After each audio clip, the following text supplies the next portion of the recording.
네, 오늘 함께해 주실 두 분이죠. 김대현 시사평론가, 박창환 장한대 교수 모셨습니다. 안녕하십니까? 안녕하세요. 예, 어서 오십시오. 자, 어제 있었던 국회 정보위원회 국감에서 국정원 국감이었죠. 서해 피격 공무원 사건이 큰 쟁점이 됐습니다. 이 얘기를 하려면 먼저 지난 13일 감사원 조사 결과를 먼저 살펴봐야 되겠습니다. 감사원 조사 결과는 이대준 씨 월북 아닌 실종 표류했을 가능성이고 핵심 증거는 구명조끼다. 이 씨가 북한군에 처음 발견됐을 때 한자가 적힌 구명조끼를 입고 팔에 붕대를 감고 있었다. 이 씨의 실종 38시간 동안 군 당국에 확인된 인근 해역의 어선은 중국 어선뿐이다. 이렇게 밝혔습니다. 그런데 어제 국감에서는 전혀 다른 이야기가 또 나왔습니다. 자, 이대준 씨 북한군에 발견되기 전 중국 어선에 탑승해 있었다. 유상범 국민의힘 의원 얘기인데요. 당시 중국 어선이 주변에 있었는지 파악은 못했지만 휴민트 정보원의 이야기에 따르면 승선은 전혀 사실이 아니라고 확인이 됐다. 이렇게 얘기하고 있습니다. 민주당의 일방 주장이 아닌 국민의힘 간사 이야기인데요. 그러니까 결국 두 조사 결과가 좀 상이하고 감사원 결과는 사실이 아니라는 건지 어떻게 봐야 되는 건지 모르겠습니다. 감사원의 단순한 착오일까요? 어떻게 봐야 되겠습니까?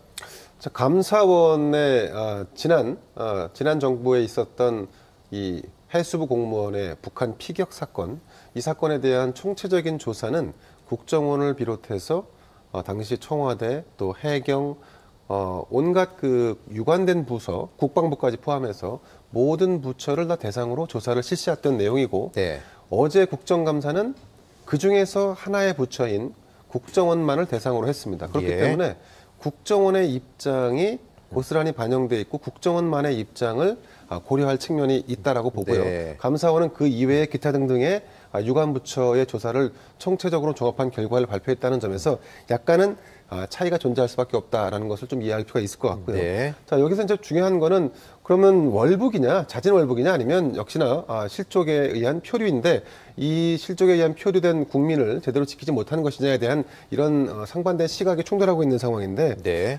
거기에 등장하는 여러 가지 단서들이 있습니다. 당시에 월북이라는 그런 정보 보고 내용, 문자가 있었는지 여부, 또 중국 어선의 등장 여부, 또 조끼가 한자가 있었는데 그 조끼는 어디서 났는지, 이런 약간의 그 단서를, 어떤 진실을 추정하기 위한 단서들을 가지고 그 단서에 너무 집착하는 경향이 좀 보이는 것 같습니다. 그래서 네. 사실 지금 국민의힘 집권 여당 입장에서는 과거 정부가 이 우리 해수부 공무원의 이 피격 살해된 사건에 대해서 사실 과거의 은폐, 왜곡을 하려고 했던 관점에서 바라보고 있는 것이고, 야당, 민주당 입장에서는 지금 그렇게 주장하고 있는 여당의 주장을 뒤집기 위해서 하나하나 사안별로 약간 네. 천착하는 느낌이 좀 듭니다. 결국은 말이죠. 이 상황 지금 검찰이 수사를 하고 있습니다. 수사 상황을 보면 서욱 당시 국방부 장관과 김홍희 해경청장이 구속돼 있단 말이죠. 네네. 당시에 뭔가 이 사건의 헤드라고 할 수 있는 중요 인물이라고 하는 두 인물이 구속돼 있는 상황이라고 본다면 이 사건은 과거에 뭔가 은폐 조작됐다라고 하는 의혹이 상당 부분 진실로 밝혀져 나가고 있는 상황이 아닌가 이렇게 추측해 볼 수 있을 것 같습니다. 예. 국정원과 감사원의 결이 다른 또 하나의 쟁점은 바로 월북이 불분명하다는 분석 문건을 국정원이 작성했다는 감사원 발표와 관련해서 김규현 국정원장은 수사 중이어서 답변할 수 없다고 답한 것이라고 말했습니다. 감사원의 발표 내용과는 좀 결이 다른 이 답변 내용, 박 교수님 어떻게 봐야 되겠습니까? 애초에 서해 공무원 이 피격 사건 같은 경우에 논란이 될 게 뻔히 보였습니다. 예. 즉 여야가 실체적 진실을 규명하기 위해서 머리를 맞대고 국가기관들이 그 진실 규명을 위해서 노력하는 게 아니라 네. 서로가 막연한 그 어떤 주장들, 단편들을, 편린들을 가지고 재논의 물대기식으로 해석하고 상대방의 주장은 틀렸다라고 이렇게 논박하는 이 과정들이 지금 감사원 조사 보고서가 나온 상태에서도 여전히 진행되고 있습니다. 네. 사실은 감사원 보고서에서 가장 눈길을 끌었던 게 그 서해 공무원이 입고 있었다라고 하는 한자가 적힌 중국 글자체죠. 예. 중국 한자체가 적힌 구명조끼인데 이것 때문에 이제 당시에 표류했다. 왜? 그것이 어디서 났겠느냐? 중국 어선이 지나가다가 던져주고 간 거 아니냐? 이렇게 추측이었거든요. 네. 근데 이 추측이 간단하게 뒤집어졌습니다. 당시에 서해 어선에 의해 탄 적이 없다. 이렇게 뒤집어져 버렸어요. 자, 그러면, 이게 어업 지도선을 탔던 이 당시에 그 서해 공무원이 중국 어선을 자주 타는 사람이기 때문에 당시에 뭐 중국 어선에서의 활동들을 위해서 가지고 있던 것일 수도 있는 부분이기 네. 때문에 이것만 가지고 월북이냐 아니냐 또는 표류냐 아니냐 이거를 판단 짓기는 어려운 건데 이거를 감사원 결과 보고서에 넣었다라고 하는 것은 뭔가 월북이 아니었다라고 하는 거를 강조하기 위해서 넣은 거 아니냐라고 하는 예. 이런 거예요. 그러니까 결국은 정권이 바뀌면서 말이 바뀌는 국가기관들이 너무 많다는 그렇죠. 겁니다. 그러니까 국가기관은 회의록이나 서류나 담당자의 증언 이게 중요한 거거든요. 그런데 이 회의록이나 자료나 담당자의 의견들을 가지고 판단을 해야 되는데 지금은 정권이 바뀌니까 해경이 말이 바뀌어버리고 국방부의 말이 바뀌어버리고 또 감사원은 또 과거에 뭐 예를 들어 4대강 사건 같은 경우에 네.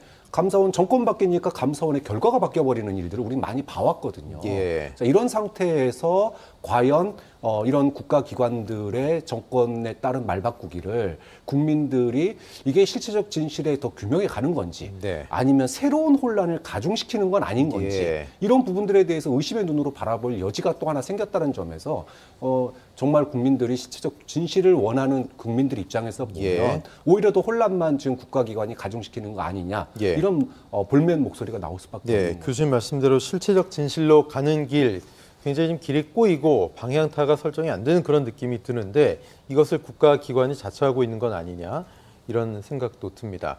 또 하나 논란인 건 서훈 전 청와대 국가안보실장의 조작 지시가 있었느냐 하는 문제인데요. 그 조작이라 하면 월북으로 몰아가도록 하라라는 그런 조작 또는 뭐 관련 자료를 삭제해라 뭐 이런 내용과 관련된 것이겠죠.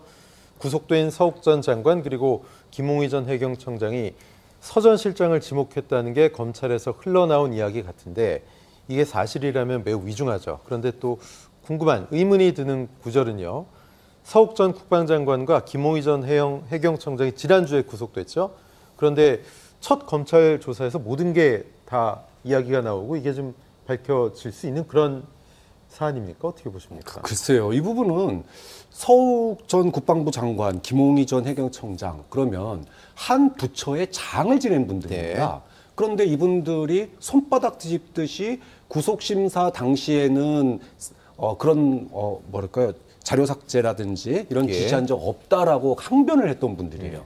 그런데 구속되자마자 그 말을 갖다가 손바닥 뒤집듯이 바꿨다? 그러니까요. 예. 이걸 도대체 어떻게 믿을 수 있겠습니까? 그러면 예를 들어 도저히 그분들이 부정할 수 없는 근거가 나왔다 그랬을 때 네. 그런 증거가 있다 그러면은 지금 이 두 사람에 대해서만 조사가 됐겠습니까? 당연히 그 지시를 했다라고 하는 서훈 전 국가안보실장 이분에 네. 대한 구속이 바로 들어갔겠죠. 그런 그렇죠. 증거가 있다면 그렇기 때문에 지금 이 소위 말해서 뭔가 그림을 갖다가 짜맞추듯이 뭔가 방향으로 몰고 가고 거 있는 거 아니냐. 그러니까 해경, 국방부, 감사원 이런 식으로 그 조직들이 하나둘씩 말 바꾸고 뭔가의 목적을 향해서 가고 네. 있는 거 아니냐라고 하는 애초의 우려가 예. 이 부분에서도 또 한편 생겨날 수밖에 없는 거죠. 네, 퍼즐 맞추기, 그림 맞추기를 하고 있는데 잘 안 맞는 조각을 자꾸 이렇게 우겨 밀어넣는 좀 그런 양상은 아닌가 걱정도 됩니다.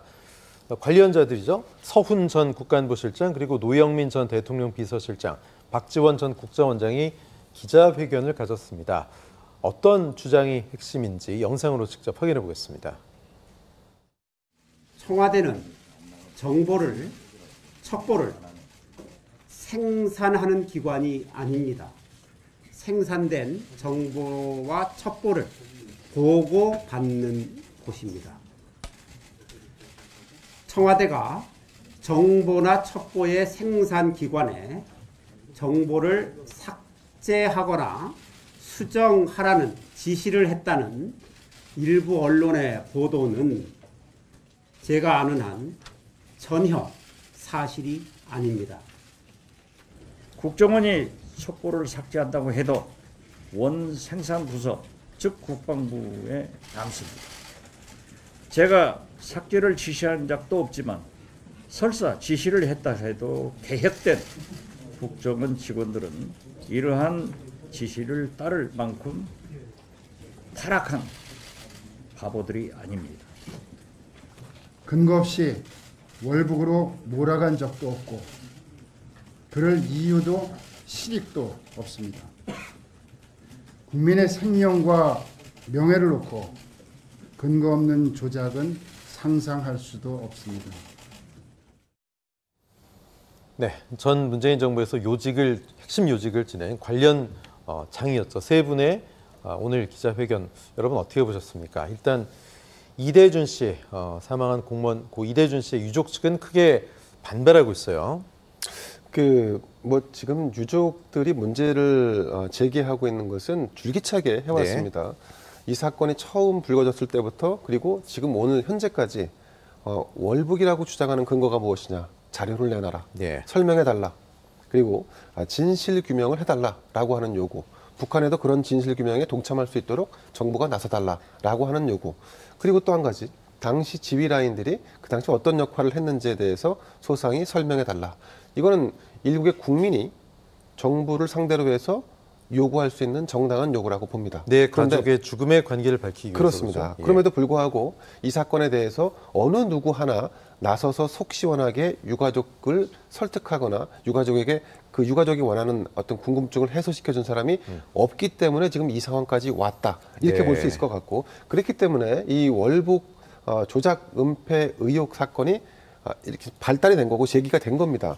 자, 윗선부터 지금 실무진부터 윗선까지 고관 대작들까지 아마 감사원의 조사를 다 했을 거고, 조금 전에 말씀하신 거 김홍희 해경청장이나 아니면 서욱 국방부 장관 같은 경우는 본인들이 입장을 바꿨다, 본인의 생각을 바꿨다라기보다는 모든 행정부처의 업무라는 것은 실무 주무관부터 팀장, 과장, 국장까지 결재서류를 다 거치고 이루어집니다. 그러면 이 사안도 마찬가지로 주무관이 있고 실무자가 있습니다. 주무관과 실무자가 어떤 진술을 했느냐에 따라서 당연히 그의 방향성에 맞게끔 해경청장이라든가 당시 국방부 장관이 그 진술을 할 수밖에 없습니다. 네. 그러니까 과거의 진술이 진실인지 현재의 진술이 진실인지 알 수 없지만 실무진의 일관된 주장을 벗어나는 주장을 하기는 어려웠을 거라고 보는 관점에서 본다 그러면 법원이 이 두 사람에 대해서는 은폐 조작에 가담했을 가능성이 높다라고 보고 구속영장을 발부한 거라고 보는 게 맞는 것 같고요. 예. 자, 지금 오늘 노영민, 박지원, 서훈 사실 지난 정부에서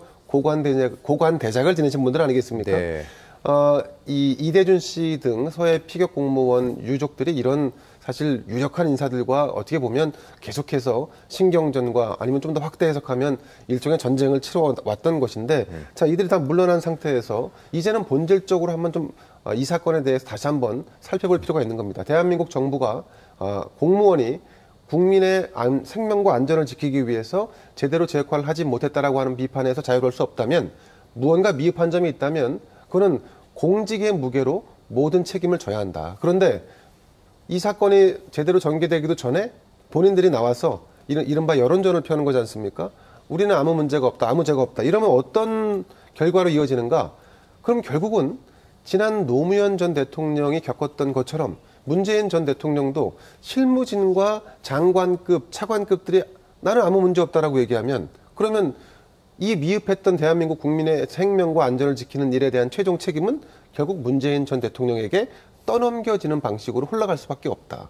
이렇게 봅니다. 네. 결국은 문재인 정부에서 문재인 대통령의 책임론으로까지 귀결될 수도 있다. 자, 국정원 입장과 감사원 조사 결과가 충돌하고 또 검찰이 확보했다는 진술과 관련 당사자들 주장이 충돌하면서 혼란이 격화하고 있습니다. 정치권도 크게 맞서고 있는데요. 국민의힘 최재형 의원은 정부의 범죄적 행위를 은폐하기 위한 또 다른 범죄라는 게 핵심이다. 문 전 대통령 조사가 필요하다는 방증이다. 윤준병 민주당 의원은 감사원 등의 무리한 발표, 모두 윤 정부 대통령실의 지시 없이는 불가능하고 또 부정확한 주장으로 국민을 혼돈에 빠뜨려 마음이 아프다라고 얘기하고 있습니다. 이 혼란과 논란에 대해서 정치권이 오늘 적극적으로 목소리를 내고 있는데, 특히 민주당은 이 사건과 관련해서 이른바 월북 몰이를 하는 이유가 뭐냐 이렇게 되묻고 있는 상황입니다. 이게 감사원의 표적감사를 막기 위한 감사원법 개정안을 이르면 다음 주에 발의하겠다 이렇게까지 얘기하고 있는데, 김대현 평론가님, 이게 좀 도움이 될까요? 감사원이 감사를 하는데 우리 정당에 대한 감사를 하면 표적 감사고 상대 정당에 대한 조사를 하면 정당한 감사인가? 그건 뭐 사실 말이 안 되는 주장이죠. 예. 억측이라고 봅니다. 감사원법 개정이 필요하다라고 본다면 감사원이 어떤 업무 추진에 문제가 있거나 아니면 예. 행정부 안에서의 충돌이 발생하거나 국회 업무와의 뭔가 좀 협력이 더 필요한 부분이 생겼거나 뭐 이런 부분에서 감사원법 개정을 하는 것이지 서해 공무원 피격 사건을 감사원이 감사했으니까 너희들은 개혁돼야 할 대상이야. 이렇게 주장하는 것은 억측이라고 봅니다. 그 대통령의 지시 혹은 대통령 그 밑에 뭐 안보실장이라든가 아니면 국정원장이라든가 이런 사람들이 이 사건에 개입해서 은폐했고 조작했는지 여부는 아직 알 수 없습니다. 감사원은 일단의 감사를 진행했던 것이고 네. 결국은 검찰이 수사를 진행할 거라고 보는데 그 수사 결과에 따라서 사실 민주당이 나중에 결국은 이 수사가 제대로 된 수사가 아니었고 목적을 가진 수사였고 네. 결과론적으로 그런 결과로 이어진다고 하면 감사원은 개혁의 대상이 될 수밖에 없다. 그래서 아마 감사원도 감사원 스스로 조직의 명운을 걸고 이 사건을 조사했을 거라고 보고 예. 민주당도 그러면 이 결과 결국은 검찰 손으로 넘어간 이 사건에 대한 조사 결과, 수사 결과가 나와서 그 결과를 토대로 해서 개혁을 할지 말지 이런 걸 좀 따졌으면 좋겠습니다. 예. 서해 공무원 피격 사건과 관련해서 전 정부와 현 정부가 격하게 충돌하고 있습니다. 앞으로 사태가 어떻게 전개될지 지켜봐야 되겠습니다.